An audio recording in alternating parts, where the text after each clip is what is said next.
Hey Waffle Gang, I do hope you are well. My name is Mark and today we're checking out some more relationship stories, and if you do love a Reddit story, why not consider hitting that like, subscribe, maybe that notification bell too. Well, let's crack on with today's first story. Much love, guys. And today's first story comes from Miserable Ad 7975 and it's titled Calm Before the Storm. Tried posting a few days ago but could not find the post. Must be lost in cyberspace. Don't even know if this is the right forum at the moment. In gist, a fair partner got served divorce papers out of nowhere 2 days ago at work. Husband knows of us/me. It's only a matter of time before my wife finds out. Don't know if I have days or hours before the world as I know it is gone. Took some time off work to spend with my wife and 2 daughters. My body is in turmoil, but strangely my mind is clear. It reminds me of the days leading up to my dad passing away. Time has slowed down and I'm aware of all the things surrounding me. It's a nice feeling. My day today was filled with observation of details and appreciation. My wife's smell and clothes she wore. My daughter's laughter, the colors of the kitchen tiles, the dog, the yard. Feel blessed to have a healthy and beautiful family. What will my daughters think of me? I look at my wife that I love with all my heart and I see a woman who stood by me no matter what. We share our fair share of ups and downs like most couples, but I never imagined a life without her. How do I justify a 6-year affair? Is that even forgivable? I don't know what the future holds. All I know is that the storm is coming and I am here basking in the sun until the clouds come rolling in. I plan to confess over the weekend. Even if I know the outcome, I pray she does not leave me. This was so fucking not worth it. Any suggestions on how to confess? How do you start? What do I tell my daughters? I have already made an appointment with a therapist. What else can I do? Wish me luck. Edit. Thank you for all the comments and suggestions. Some of them were hard to read. I don't have time to address all comments, but will reply to a few to clear some things. Yesterday I reached out to my brother for advice. He left his wife some years ago and married his affair partner. He seemed happy with her. The grass is not greener for him after all, and he is planning on leaving her but is stuck at the moment. His advice is to not tell my wife and to minimize if confronted. He also said I should let down a fair partner gently so she does not go nuclear on my wife and family. I'm hoping for the best but preparing for the worst. And then there were some comments which OP replied to. So one of them said, not trying to be mean or anything, but you never imagined a life without her. You had a 6-year affair and you love your wife with all your heart. It sounds like you are really confused. Maybe she will stick by you with counseling. OP says I am not confused, never was. I don't have a problem separating love from sex. My heart is loyal to my woman and she is it for me. Someone says you have a lot to sort through, but you're taking the right direction to line up some icy for yourself. Be ready to move out if you're kicked out after the storm. Someone says 6 years is a long affair by any measure. If it wasn't worth it, what was a fair partner to you? Someone you could also toy around with along with your wife. For the record, this is the classic definition of throwing someone under the bus to save yourself. Maybe start by owning up to what you have done.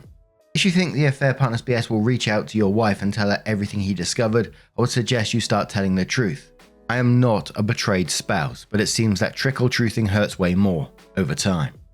Whether your long-term affair is forgivable or not is no longer in your control.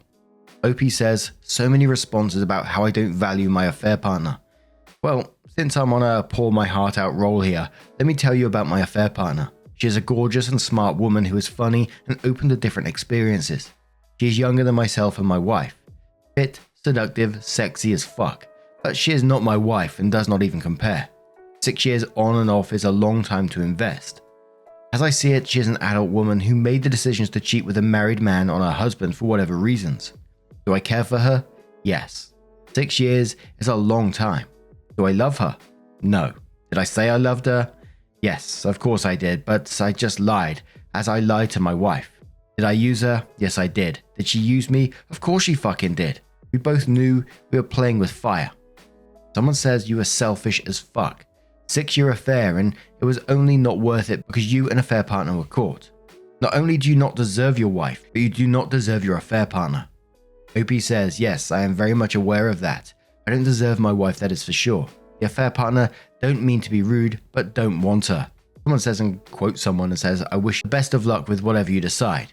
D-days are hell on earth. And if there is a way to avoid this, do it. Confession is not good for the soul. And unless the affair partner's SO decides to bunny boiler you, you may not be exposed, so no point. The better idea is just to stop with the affair partner, even though I know she needs support. It cannot be you, unless you want to exit your marriage. Follow that with some counseling to figure out how to fix yourself, and possibly some marriage counseling to have a third party help you guide the SO to get in fixed if you have a dead bedroom situation. A marriage counselor shouldn't have to uncover you, unless it's already happened. In short, start making a plan for you if you get exposed. Make it a good, solid plan and be ready to use it. OP says, thank you for the advice. I am leaning towards not telling after talking to my brother yesterday, but I have not decided yet. Someone asks OP about the reason why they strayed, and OP said, the reason I strayed has nothing to do with my wife. We have a good sex life in general, but I do have some kinks that she is not into at all. My affair partner was into the same kinks. That's how we met, and that the affair partner was ongoing for 6 years. What led me to starting the affair was my wife being in an accident that took a toll on her body. Sex was off the table for over a year. I gave in to temptation, and when I discovered the affair partner shared my kink, I was hooked. So all you people saying my wife was withholding sex and intimacy. No, my wife and I are very intimate. Having sex with my wife is making love. Sex with an affair partner is just sex. My wife meets 90% of all my needs. My affair partner meets 10%. Someone says this wouldn't have happened if your wife was intimate on a regular basis. Assume that she was affectionate and her desire for intimacy and sex was zero. Don't feel bad for yourself. You will get past this and start a new life with your lover now she is getting a divorce also.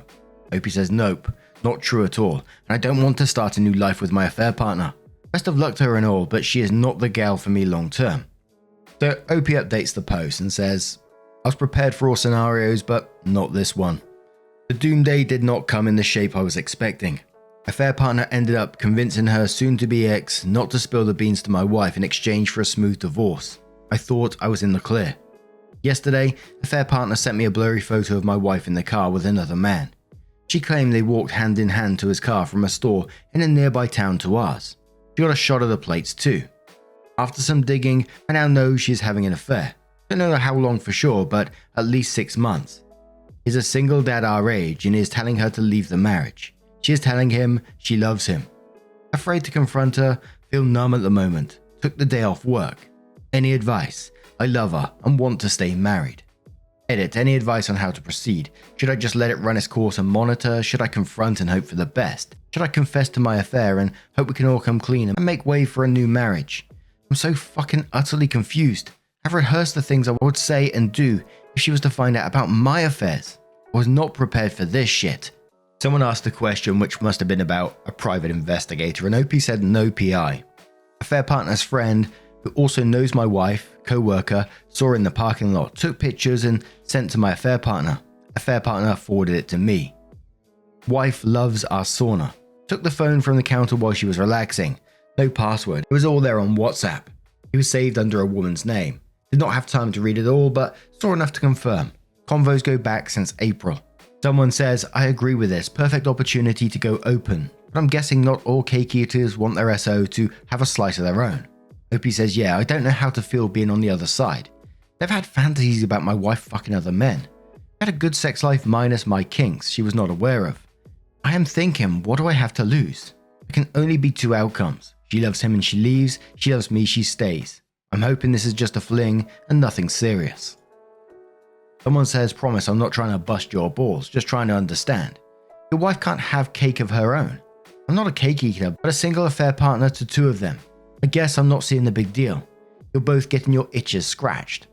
OP says logically, yes, we are both getting our itches scratched. What's the big deal? I'm not ruled by logic at this moment. Maybe later, but now my emotions are overpowering every logic. Never in my life have I expected this type of emotional and physical distress. I can't even think straight. Never thought I was going to bawl my eyes out and throw up on the carpet. Someone says, I think you need to find out why your wife cheated. If her reason lines up with yours, maybe there is a way to move to DADT, which I just looked that up and it says don't ask, don't tell. OP says, I'm desperate to talk this out to know why this happened and how invested she really is in this piece of shit. If she is doing this out of revenge, maybe I have a chance, because if so, she does feel something for me at least. Can't imagine her being emotionless, throwing away over 20 years. I know this woman like I know myself. Deep down, she's hurt, but also very stubborn and proud. I just want to know if she knew about my affair. Why the hell did she not confront me? I would have chosen her over an affair partner in a nanosecond. What the hell is she hoping to find with this douche?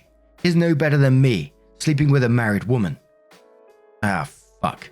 I'm trying to respect her wish to have some space, but I'm desperate to just talk to her. And OP's next update says, my marriage seems to be over. Confronted wife this past weekend. Sat her down without warning and told her I knew she was having an affair and with whom. Asked her if she loved him and what her plan was. She was caught off guard. Went to the bathroom for 10 minutes. When she came out, she looked me straight in the eyes and said, I know about your affair too. I have known for some time now. I love him and want a divorce. Next days were a blur. I tried to talk to her, but she shuts me down. She has moved into the spare bedroom and is making appointments with law firms. Has told our 2 girls. I've signed up for emergency therapy. I'm on meds for dealing with anxiety and lack of sleep. This is surreal. I heard her talk to him last night and cut the internet cord.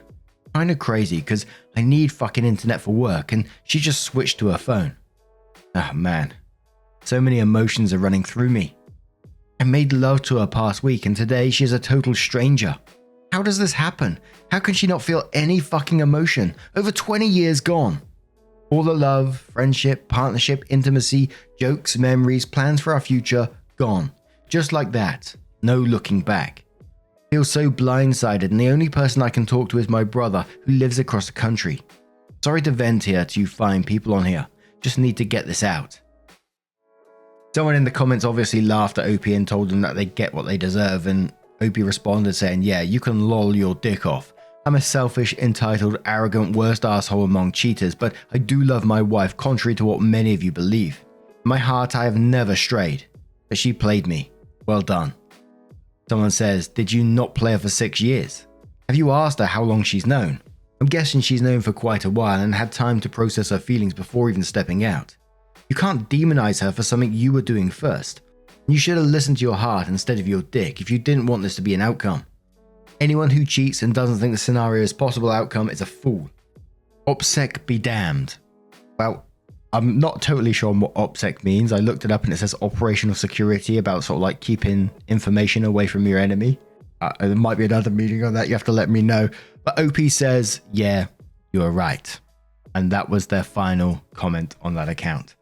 It was the last comments that really hit me, and all of it is an absolute mess, but where he says, how can she not feel any fucking emotion over 20 years gone, and reflects over what they've all gone through. Gone just like that, no looking back. It's just like, what the hell?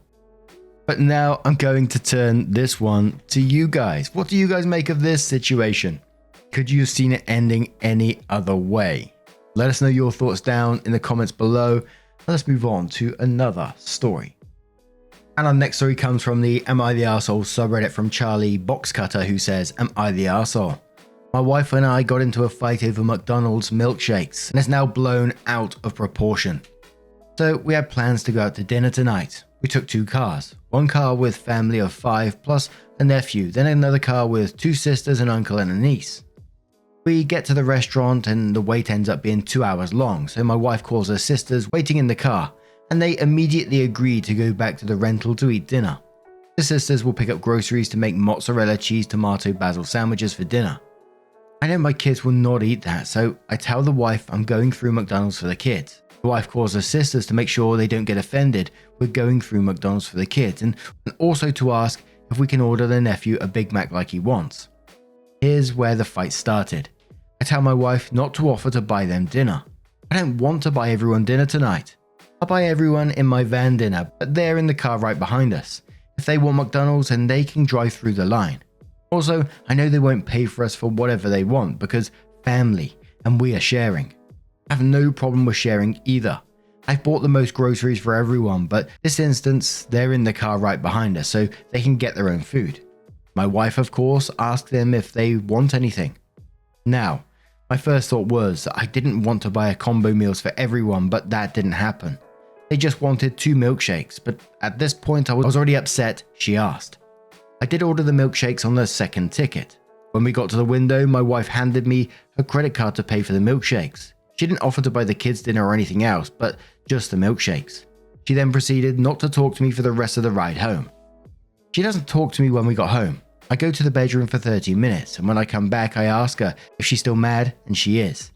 I ended up drinking alone on the front patio all night until everyone goes to bed. We did talk for 10 minutes on the patio where she told me I was unreasonable and overly aggressive. Maybe unreasonable because the order ended up being just 2 milkshakes for $10, but in no way was it overly aggressive. Stupidest fight in the world, but I'm not apologizing, and neither is she. I gotta tell you, and I know it's not really relevant to the story itself, I was shocked at the very start when you said, you basically got 10 people and you're going to a restaurant and no one's booked anything. And then the very last line really jumped out to me. You said, stupidest fight in the world, and I'm not apologizing. It's like you're admitting it's the stupidest thing. You're just not going like, come on, let's move past this now. I'm sorry about it. It was, this is an absolutely daft thing to argue about. Let's not go down this path. But Wandering Aimlessly says, I think you guys have a lot more issues than 2 milkshakes. I also think if this causes you to drink all night, then you might have another problem. But that's just food for thought, and I'm not making an accusation. Had to sign up for this says you're the arsehole. They offered to make everyone dinner. You're the one who decided to get the kids McDonald's. Then you got all bitter and twisted about your wife offering to do what they had just done and get them something. 2 fucking milkshakes. You got off cheap and got dinner made for you rather than spending it at a restaurant. Apologize already. Dehydrated Rain says you're the arsehole. They already agreed on sandwiches. You chose an alternative for your kids. That isn't buying everyone dinner. Then you locked yourself away in the bedroom, followed by drinking alone all night. Yeah, I'd say this is blown out of proportion. Suck it up, apologize, and move on. And one more comment from Queen Yeen, who says that you're the arsehole. What everyone is saying about them paying for / making dinner is true. You also shouldn't have to go through the drive-thru if you already are. It's unnecessary, and it would have meant they'd start dinner even later than they already were because you didn't want to be courteous. The fact that you're already going to make dinner also heavily implied they wouldn't want much. You were just catastrophizing. I gotta tell you, that word, catastrophizing, took me ages. But, and this is the biggest part for me, buying everyone McDonald's combos was still going to be cheaper than the dinner at the restaurant you didn't have. You're still going to come out ahead, even if they ordered for everyone. Because of that, it's kind of just an arsehole move to be stingy and sulk over the situation. But now I'm going to turn this one to you guys. What do you guys make of this situation? And let's have another story from Baddie Throwaway, who says, would I be the arsehole if I told my wife I would fire her? Married 16 years, met in college, both employed and students, and married before graduating. She became pregnant. I dropped out to work full time. She continued until around 7 months pregnant. We agreed that she would take care of the kids and be a stay-at-home mum until the kids were old enough to go to school during the day. She'd been back to school 4 times for different things, each time and has worked maybe 1 year of the 16 years we've been married. Our youngest has been in school for the past 6 years. I've supported everything she wanted to do. She's had multiple MLM, craft making and business ventures with friends over this time period, and she doesn't stay with any of them for more than a year, at most. During this same time period, I've upgraded jobs multiple times, finished my bachelor's and obtained a master's. I went from working barely above minimum wage security to working in tech, making over 130k a year. I never stopped supporting her or being there for my family. I remember taking a damn group meeting conference call for a courses team project on Google Hangout while I was at Disney World with a family. The first career jump I had, I went from working a double shift security job to driving 6 hours away to an interview, thinking I was late. But I was actually early because it was in a different time zone. While I've been doing everything I can to build us up, I feel like she's been doing nothing but drag us down. She always says she's going to get a job, but she does nothing at home either. She's supposed to be taking classes now to be a teacher, but she doesn't do jack shit on her schoolwork. I put up with a lot of this over the years, and I think what finally set me off was she opened up a letter from the state we live in talking about teachers and retirement plans. She subbed maybe 3 times in the last year, and I guess they had her in the system for that. She turned to me and said, "Can you help me figure out what I should do for my retirement plan?" I burst out laughing, like legit laughing my ass off. I've never cussed at her in my life, but I couldn't help it, and I was, you have to have a fucking job before you can retire. She just looked at me shocked. I kept laughing. She said it wasn't that funny, but to me, that was the funniest goddamn thing I'd ever heard. In the end, I want to know if I'd be the arsehole if I sat down and we had a conversation that went along like this. Imagine we both worked full time and made enough money that we could hire live-in nanny, housekeeper, chef. I know that'd probably cost a lot, but that'd be pretty cool, right? Now imagine after you got home every day, you had someone like that. Someone that said that was their job, and you agreed that's what they'd do since that was their job. And the house still looked the same, dirty place it is now. Instead of cooking food, they just put some dino nuggets in the air fryer every day. Would probably fire them, huh? Holy resentment, Batman. This is gonna be rough. Lane says everyone sucks here. She definitely needs a reality check and a frank conversation. But what you have written there is so unproductive, and sure to come off as insulting that you are only going to blow things up. Native says everyone sucks here. You're an asshole for ridiculing her, and you would be the asshole if you delivered the little speech you've prepared here. There's right ways and wrong ways to address the disparity in your relationship, and you've outlined just about the wrongest way possible. The two of you should have been having discussions about her school plans and business plans where you expressed your concerns all along. Instead, you supported her without complaint, while quietly building up this giant mass of resentment and contempt. Now you can't hold it in anymore, and you want to unleash it in a hurtful manner. Well, too fucking bad. Figure out a way to talk to your wife that doesn't include laughing at her or metaphorically firing her. East Bake says you're the arsehole. Have you ever talked to her about any of this? It doesn't sound like you have. In fact, it sounds like the opposite. You told her you support her projects, but you don't, and now you have this seething resentment for her. Well, all along you've been lying to her about your support. You've got to talk to her like she's your partner and someone you love. If you don't love her, sounds like you don't even like her, then you need to figure out a healthy and adult way to deal with that. But now I'm going to turn this one to you guys. What do you guys make of this situation? Let me know your thoughts down in the comments below. And just a huge thank you from the bottom of my heart for getting involved in today's stories. Your love, your support, your time always means the absolute world to me. So thank you so much. And hopefully we'll see you in the next one. Take care and much love.